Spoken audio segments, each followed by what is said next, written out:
You're watching Extras from the Extension on Eagle Community Television. This show is brought to you by Carico Implement. Hi, I'm Holly Dickman with the Ellis County Extension Office, and today for Extras I wanted to just do a little general discussion about buffalo grass, as well as show you some of the common weeds that I've been getting lots and lots of questions about. You know, the City of Hays has this Cash for Grass incentive, and a lot of people are taking advantage of that. And with that program, you can convert your cool season long grasses to warm season grasses and get a little incentive for doing that.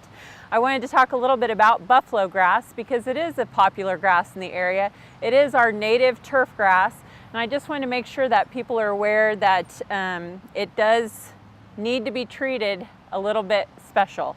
And so buffalo grass, like I said, our native turf grass. I'm sitting here in the middle of some buffalo grass. You can see it, it's kind of a duller green color. There's various varieties that you can choose from, but in general, it's more of a grayish green or dull green color. A lot of times people will confuse this part of the grass, this little flower. Many times I hear people say the seed heads. That's actually not the seed, that's the male flower.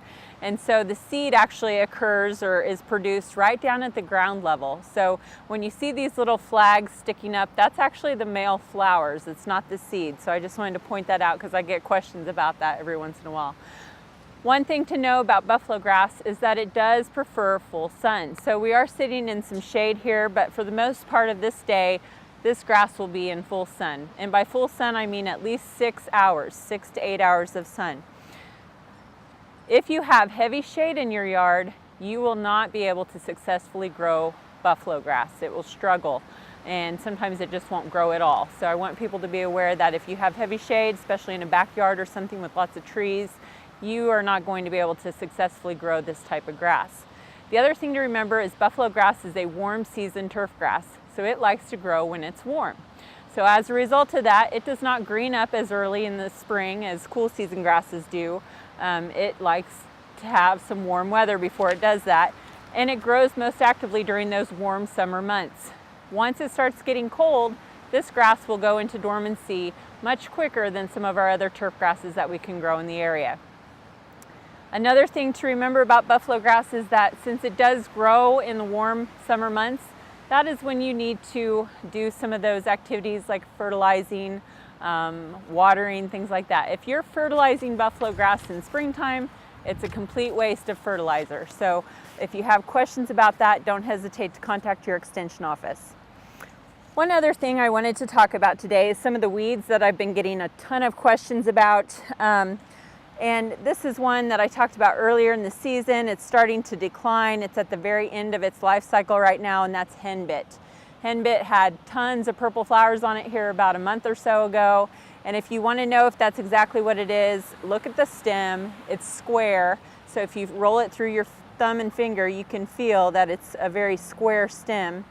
And like I said, it's at the end of its life. So don't even bother going out and spraying for this weed anymore, because as soon as it gets really hot, it will die off and you won't have to worry about it until next fall when it comes up from another seed.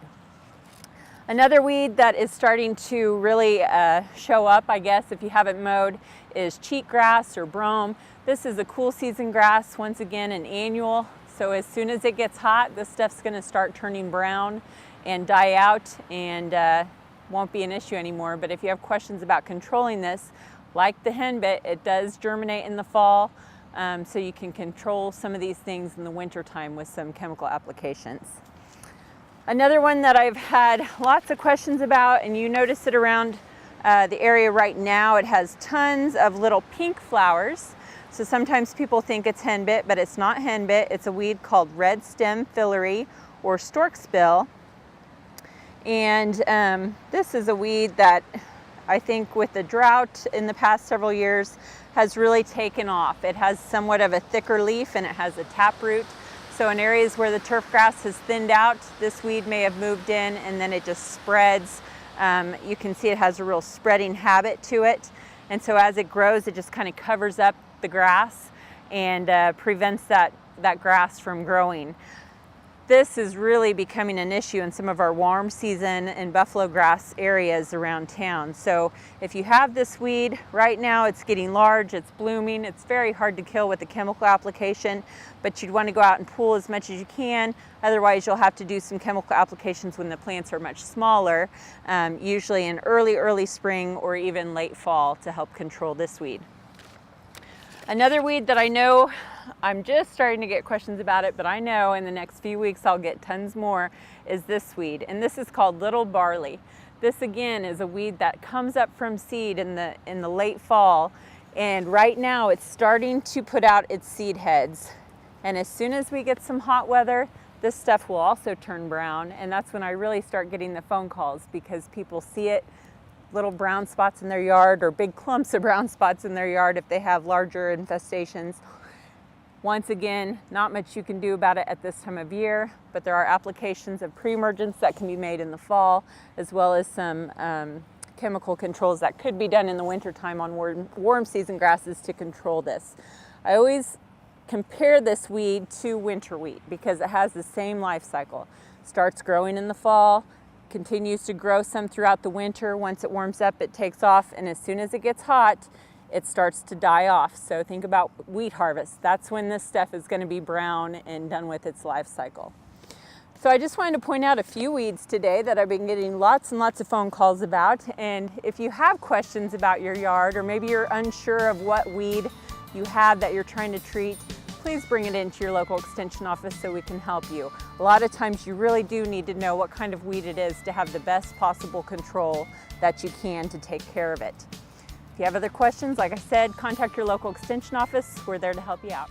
You're watching Extras from the Extension on Eagle Community Television. This show is brought to you by Carico Implement.